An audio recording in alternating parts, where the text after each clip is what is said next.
17 is amazing. Now, Brett Yormark, here are some things he had to say. We are the deepest conference in America, and it played out. There was a perception that this conference was defined by Texas and Oklahoma.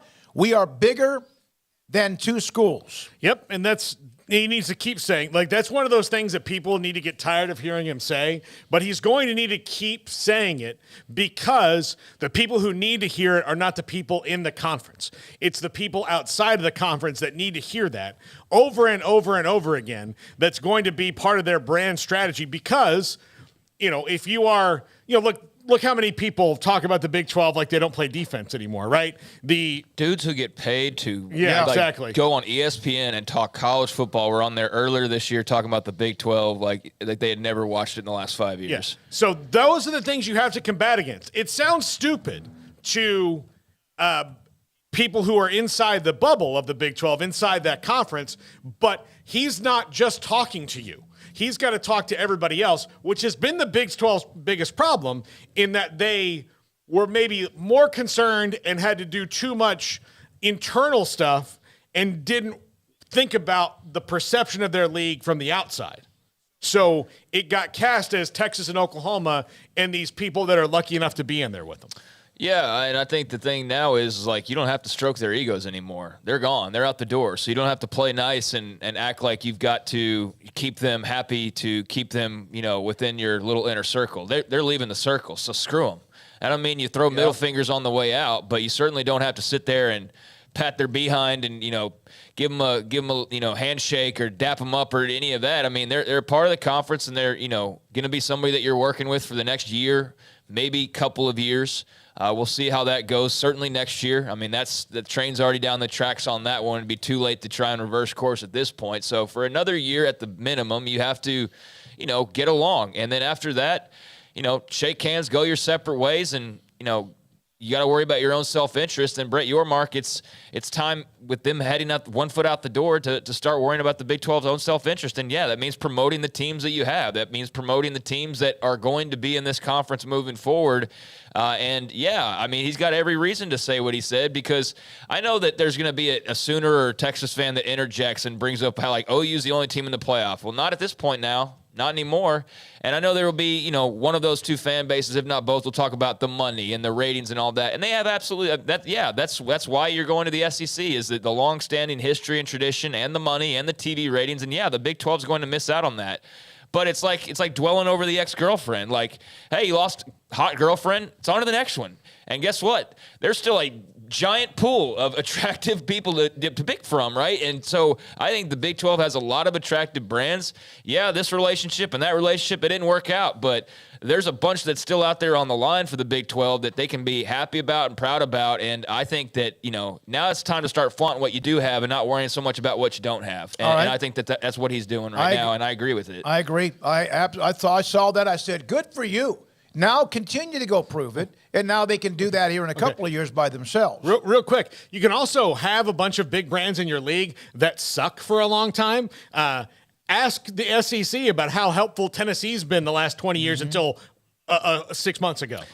So. And I think, too, there is a loss with Texas and Oklahoma. There's no doubt about it, man. You're losing a lot of history. You're losing some rivalries. You're losing money. You're losing eyeballs. Absolutely. But you don't just, deflate the football and then roll it up and quit, right? I mean, you work with what you've got. At least people that, pull themselves up by the bootstraps do that. So, this whole idea that, they're leaving, so we're doomed. No, I think it's got to be the complete opposite attitude, and I think that's what he's bringing, and I like it. And schools had to raise their level, and they had kind of been doing that, but now a lot of them have, and now you even see what Kansas is trying to do. And by the way, Clements, the offensive lineman who was committed to Baylor for the longest of time, committed to KU last night, and Lance Leipold, don't think their success and their commitment to what they're trying to do in football and athletics wasn't a part of that too, plus the fact that they had a really good year and Baylor had an average year for their expectations.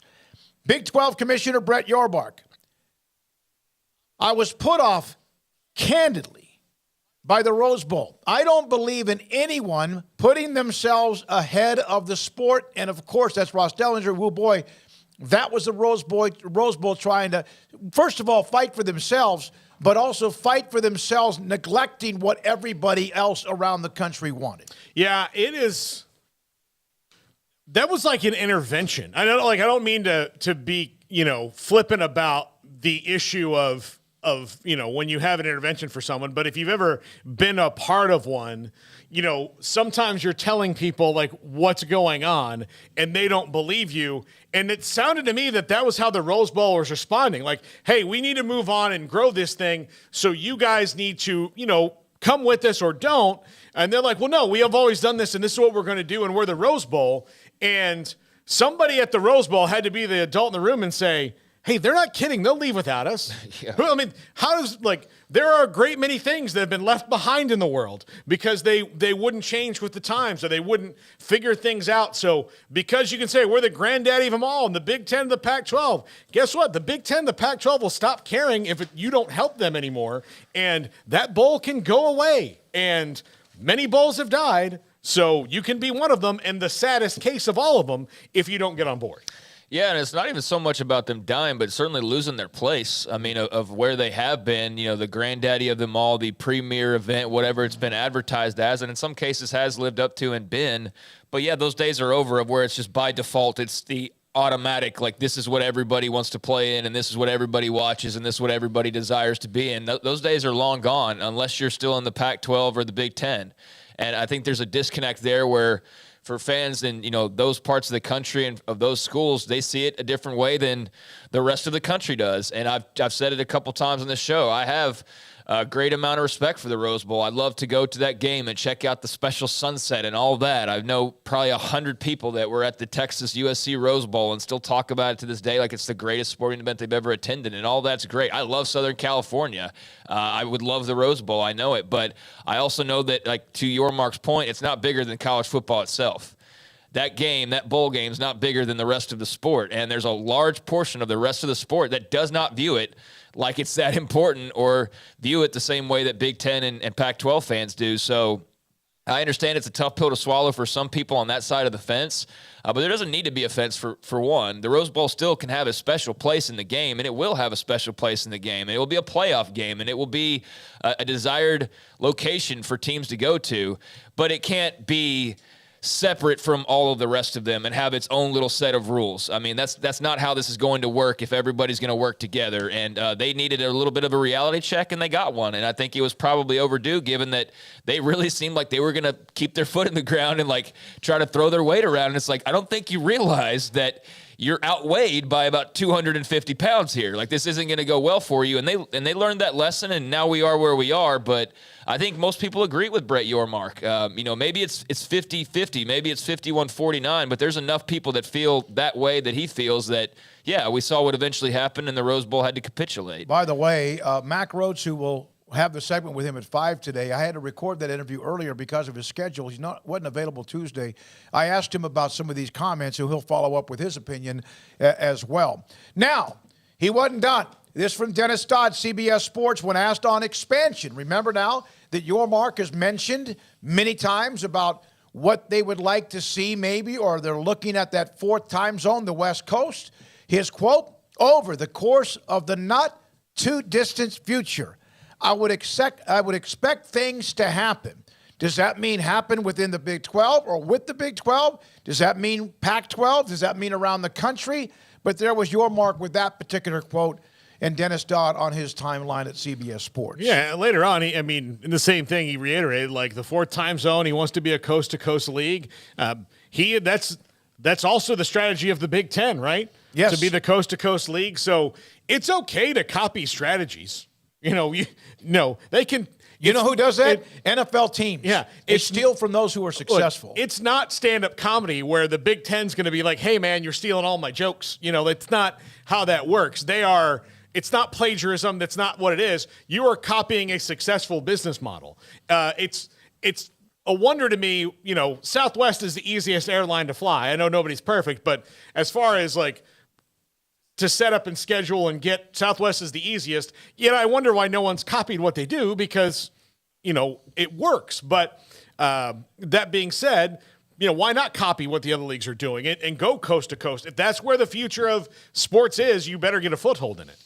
Yeah, I mean, you don't do it because it's just going to be a lot of travel and a lot of money. And, you do have to work out. You don't do it because of logistics, but it seems like others, to your point, have worked out those logistics. And, I mean, this is the way that the train is heading down the tracks. I mean, there's a lot of steam right now for Yormark and his comments and what he's said repeatedly now at this point about, eyeing both coasts. And, I mean, to get into his comment, he said, well, I don't want to get into specifics, and I appreciate the question, but obviously going out west is where I would like to go, entering that fourth time zone, a program that has national recognition, one that competes at the highest level in basketball and football, stands for the right things, is a good cultural fit, because our alignment right now and the like-mindedness of all of our member institutions is fantastic. It's never been better, so I don't want to compromise that, and that's critically important, that there is the right cultural fit when you think about coming in and being part of what we're building here. So you can read into that how much you want, but that's not necessarily just Gonzaga, because he mentions football and basketball, and he's very big on the cultural fit, and I think that speaks to, the cohesiveness that's there now that there are a couple of schools that maybe had bigger chairs at the table and threw their weight around. That didn't make for the most cohesive environment at all times, because you always had somebody looking down their nose at you or telling you how more important that they are. With that out of the way, you scramble a little bit in some other areas, but I do think it probably makes for some more, cohesive and better executed meetings, and I think that's probably a better conversation now that you have 10 voices or however many voices that are all kind of speaking the same language once again. But I do like that he's kind of setting some parameters about they're not just going to take anybody, obviously. But it was very interesting timing, because we just brought up that Tim Brando quote yesterday, and I told the guy, I said, we need to go back to that Tim Brando interview, because we didn't react to what he said about expansion out of nowhere. And sure enough, out the same day, here's Brett Yormark talking about expansion and talking about moving forward. So I'm glad that we did that, because when Brando said that, I was like, well, wait a second. And that's been bubbling. That talk hasn't stopped about further expansion for the Big 12 or for the Big 10 for that matter, or for really anybody. But yeah, that's certainly something that's on the table, and good to hear Yormark, just addressing it as best as he can right now for the way that he can right now. All right, so that's one. Now, Craig just mentioned Gonzaga.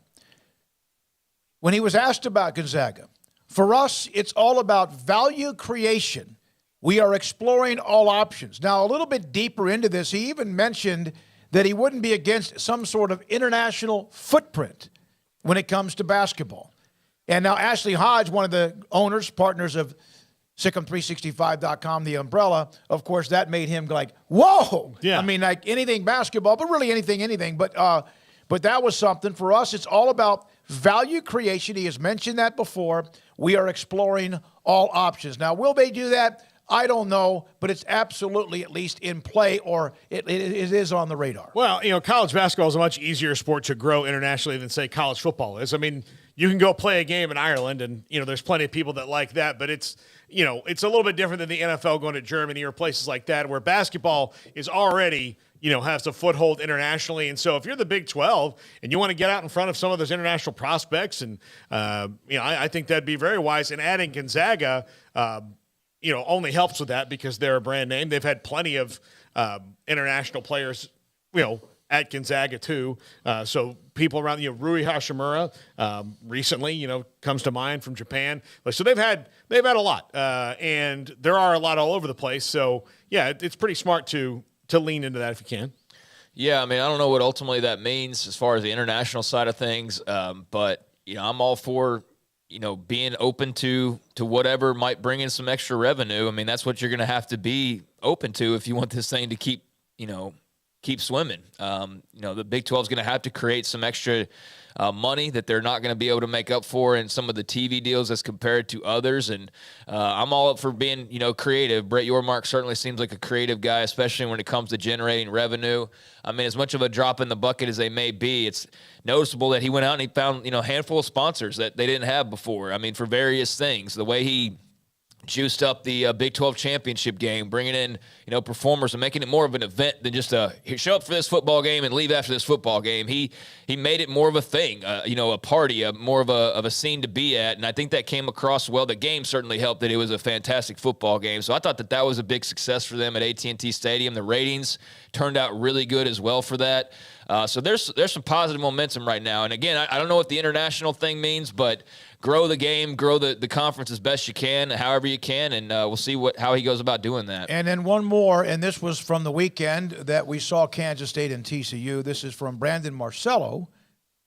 Brett Yormark says, collabs, bathing ape music, tapping into youth culture is going to be a big part of the future of the conference. Now, he has said things like this before. In fact, they even had a press release. The Big 12 championship last week was a peek under the hood of where this conference is going. Yeah, and like the officials had like the BAPE like markings on their shirts, and there was obviously the musical performances like Ashanti be in there, and that's kind of what I was just referring to a second ago. And I'm sure like not every idea will land, but I think having collaborations with whether it's musical artists or it's a clothing company or whatever the case may be, I'm all for that. I mean, why not? I do feel like the Big 12 brand very much became that sort of Midwestern ho-hum, sort of vanilla, kind of conference. And that's why whenever we've talked to Yormark, we've asked him, like, do you kind of understand what this conference sort of is viewed as, or what it kind of is like, good old Midwestern, Southern football. And it doesn't really have an identity beyond that. And he was always kind of puzzled initially by, I think, the angle of that question. But as you've seen, like, hey, he's bringing in the people that he knows that can kind of freshen this thing up a little bit, whether it's, donning different officials, uniforms, having a crossover with a clothing company, or whether it's having musical artists, whatever the case may be. I'm all for spicing it up, and I'm all for changing the complexion. That's going to be a longer process. You don't just do that overnight, but I think that was a good start on Saturday. All right, one update.